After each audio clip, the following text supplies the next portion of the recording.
Hey guys, this is Axman from the great cabin of the HMS Trincomalee, and as a thank you for 1,000 subscribers, I thought I'd come to Trincomalee and show you around a bit. So I've taken some pictures and hope you enjoy it, and let's get into some history. So I'm below deck on the Trincomalee right now, and what a lot of people don't realise is that she was a super modern ship for a time, because it had a lift. It had a lift for disabled people, for disabled sailors, I guess, so really sort of cutting edge. So I'm on the deck below the gun deck right now, with the crew skylarking about, having a laugh, throwing some dice, eating some food, getting in fights. Maybe not getting in fights, we'll see. Playing a shanty. I don't know where that's come from.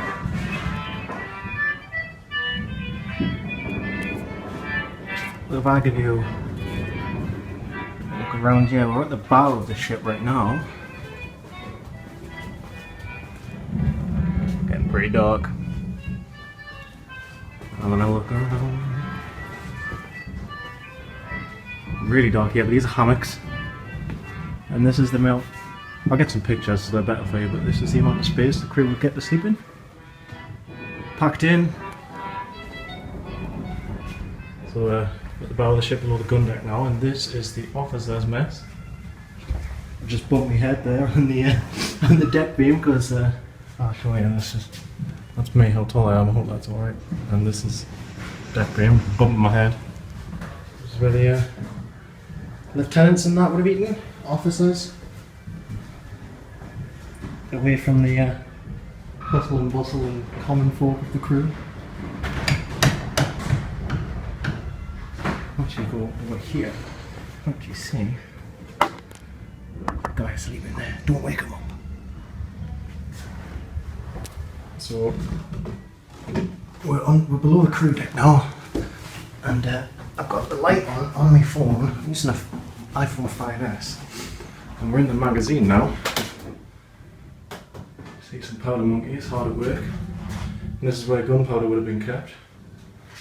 The whole hold, except the floor, which is wood, is lined with copper, because copper doesn't spark, so there couldn't have been an accidental spark that would have destroyed the ship. Quite a lot of headroom in here, but they would have stored a lot of gunpowder. I think a 24 pounder uses 9 pounds worth of gunpowder. That's quite a lot. A day's fighting would have made a serious dent in the supply. So we're in the hold in the ship right now, pretty dark. And just next to the magazine is the carpenter's door. Now, this probably looked quite big on the video. Look at this, the door window here and stuff like that, and the ceiling. But if you look at me next to it, and I'm on my knees right now, so there's maybe what, 5 feet, 4.5 feet of headroom from floor to the beams there. Can you imagine working in conditions like this? Like if I stand up right now, try and get some light. Like, my legs are straight. I'm bent double. Mental. That's the stern of the ship where the magazine is. And to the other side, some steps here on the other side. Sail maker there, tons of canvas. That's where you make repairs to the sails, create new ones if you have to. Heading down. Right below decks now in the hold. Really dark. But don't know if I can get the light on. Put a light on. See the ropes there. They're as thick as my leg.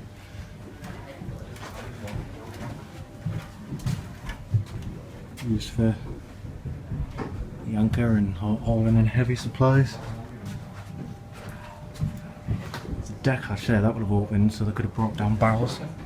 Big old barrel here which would have stored salt beef and pork, all that kind of stuff. Water as well, water casks.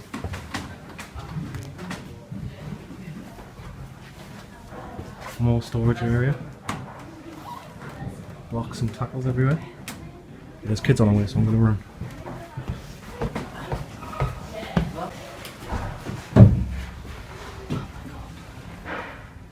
Captain's storeroom.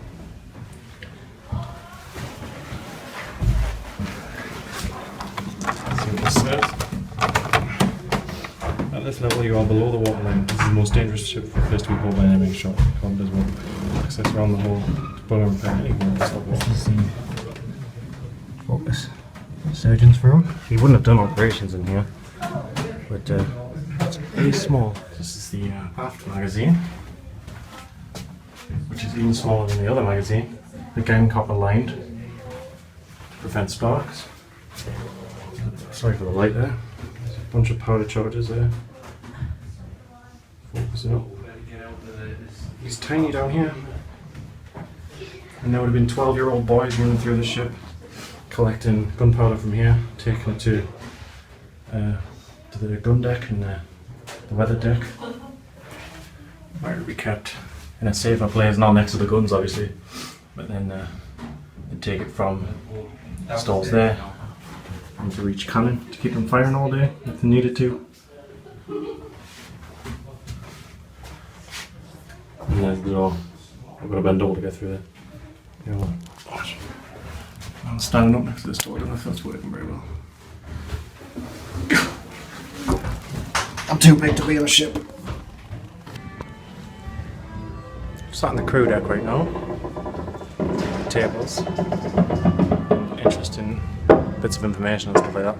I'm just going to let you listen. I don't know if the microphone on this, on my phone's going to pick it up very well, but can you hear the ship creaking?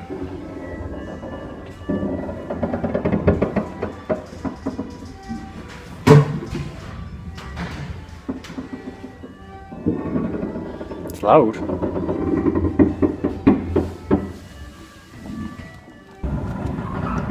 I'm at one of the forward 18-pound longs, and just to prove that the Trink is still afloat, if you look very closely, the barrel is actually moving up and down because we're swaying.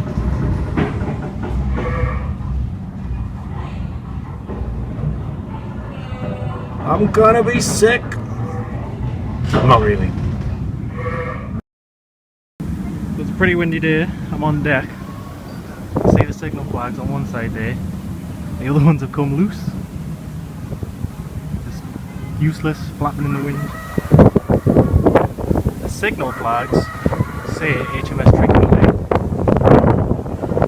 Just so you know, a bit of trivia for you there. I hope the audio's alright on this. Hey guys, this is Axeman and I hope you enjoyed those few little snippets from on board HMS Trincomalee. It was a great visit, I really enjoyed it, and if you ever get the chance to go, I really do recommend it. But we didn't get into too much history, so we're going to do that now. I've got some photos that I took of the Trincomalee. I'm not a photographer, so some of them aren't great, but forgive me. But we're going to get into the history, so let's see what she got up to. The HMS Trincomalee was built in Bombay, India in 1817 by Master Shipwright Jamsetji Bomanji Wadia at a cost of £23,000, which in today's money is nearly £1.32 million or $1.86 million, which isn't a bad deal really if you look at how much a modern frigate costs to build. The Napoleonic Wars had just ended when the Trink was being built, and supplies of oak in England and Europe had been desperately low owing to the vast amount consumed by the navies of the day. It is for this reason that the Admiralty in England looked a little farther afield to find a place to have their ships built, and their eyes fell upon India. The Admiralty commissioned the building of the Trincomalee to the East India Company, who owned the shipyard where she was built, and the task of bringing her to life was given to Master Builder Wadia. The Trincomalee is made primarily from Malabar teak, harvested from the forests nearby the shipyard in Bombay. Teak actually had some advantages over oak, in that its natural oils actually protect iron fastenings from rotting, and the wood itself is much more resistant to rot than oak. This is part of the reason the Trincomalee is still around to this day. The Trincomalee is a leader-class frigate, of which 47 frigates in total were built. The class was based on a captured French frigate Hebe. Plans for the construction of the Trincomalee were to be sent to Bombay in 1812 aboard the HMS Java, but the War of 1812 had broken out at this point and the Java had the misfortune to meet the mighty USS Constitution.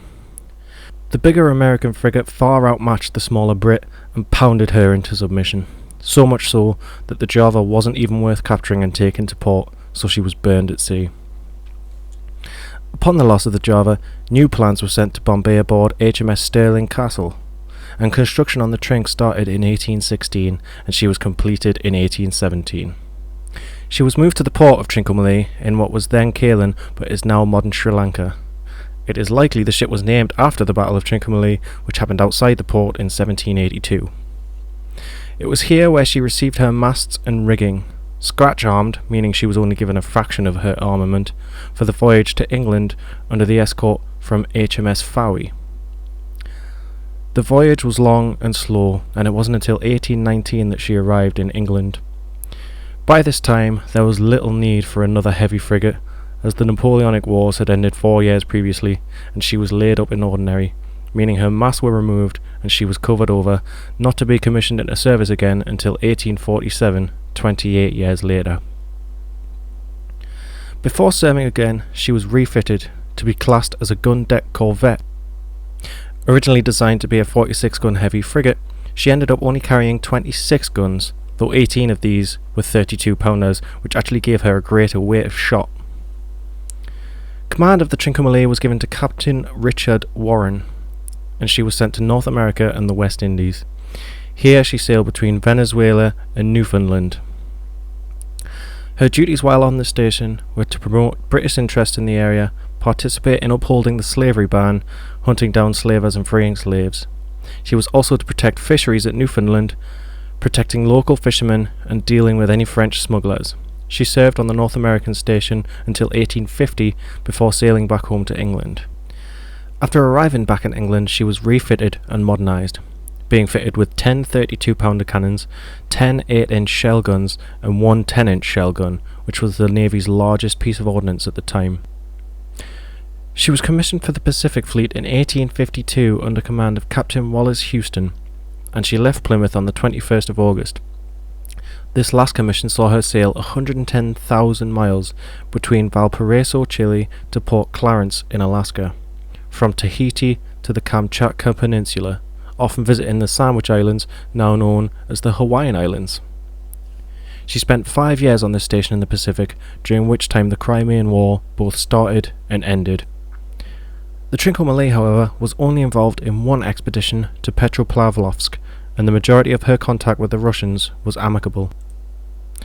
American expansionism was conspicuous in this period, and the Trincomalee sailed to Hawaii several times to protect British interests there, as well as anchoring off Alcatraz in San Francisco Bay to prevent any Russian or American shipping getting supplies to Russian territory.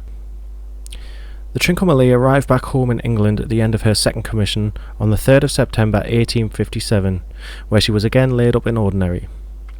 Again, her teak structure likely saved her life here, as she was still in excellent condition.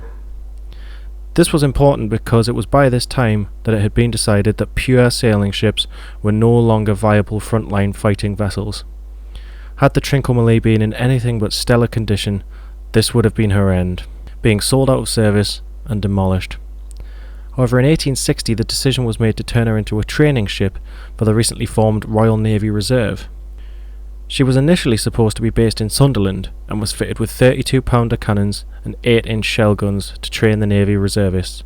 She was moved to Hartlepool, her current home, in 1862 before being paid off 10 years later, after which she was again refitted to take some of the Navy's latest guns, 7-inch rifled muzzle loaders, cutting-edge weaponry at the time. In 1877 she was towed to Southampton, where she would continue in her training duties for a further 18 years. She was replaced, paid off and sold for break-in in May 1897. She was then purchased by businessman and philanthropist Geoffrey Wheatley Cobb, who had previously owned Nelson's old flagship HMS Foudroyant. He used her to train young boys and men for service at sea. Unfortunately, he He drove her ashore at Blackpool in 1897 and she was lost. He needed a new training ship. This was the Trincomalee's lucky break, for had Cobb not needed a new ship, he would never have bought the Trinc and she would have been dismantled. Fortunately for her, and for us, he did buy her, and this is the main reason we get to enjoy her to this day. Cobb renamed the Trincomalee Foudroyant in honour of Nelson's old ship, and she would carry this name until her restoration in the 1990s. However, for the sake of continuity, I shall continue to call her the Trincomalee. After he purchased her, Cobb spent the next 5 years heavily modifying the old frigate. He fitted a new poop deck, cabin, bathrooms and heads on the forecastle. These alterations changed her appearance drastically to what she looked like originally, and indeed how she looks now. The Trincomalee served 40 years under Cobb as a training ship. After his death, his widow signed the Trinc over to a new managing committee, who moved the ship to Portsmouth in 1932, where she continued her service as a training ship until the start of the Second World War. At the outbreak of the war, the ship was offered back to the Royal Navy, who used her as a store ship until 1943, when she was again returned to a training ship, where new Navy recruits learned basic seamanship and signalling. After the end of the war, her fate hung in the balance, as she was no longer needed by the Navy as a training ship, so it fell upon her management committee to decide her fate. They decided to continue the training program, which continued until the mid-1980s. It was around this time that Hartlepool's historic dockyard was being built, a museum to 18th and 19th century maritime history. The Trincomalee's various alterations and modifications over the years meant that she was quite out of place in this setting, and the decision was made to restore her to her original condition, how she would have been had she been fitted out to her original specification. The restoration took nearly 11 years and cost £10.5 million, but when you go and see her, every penny was worth it. The overwhelming sense of history when you step on board is a testament to the quality of the restoration and also a testament to the ship itself. She is currently the oldest warship afloat, with the USS Constitution in dry dock for its own restoration and repairs. Her masts dominate the skyline of the area she's docked at in Hartlepool, and seeing them as I drove there in my car gave me butterflies in my stomach and a childlike excitement. She is simply beautiful. Her impressive size, graceful lines, proud-looking figurehead, and the tangible sense of history when you touch her beams and timbers made for an incredible experience and a real eye-opener as to what such frigates were like when titans like Nelson, Collingwood and Pellew sailed the oceans of the world. If you get the opportunity to go and see it, do not miss it. She may not be the victory, but she's damn well close. And guys, I just want to say thanks again for 1,000 subscribers. It means the world to me. It happened on the 21st of this month. It's been a while getting this video out, and it was exactly 2 months. It took to the day 2 months to get to 1,000 subscribers, and I really appreciate it. It's a huge milestone for any YouTuber, and it's a massive milestone for me. So I just wanted to extend my thanks and to let you know that it's humbling, really humbling, and it's only up from here. So if you like this video, please leave a like. If you like to subscribe and you haven't already, then please do so, and I'll see you in the next video. Thanks again guys, and I'll see you later.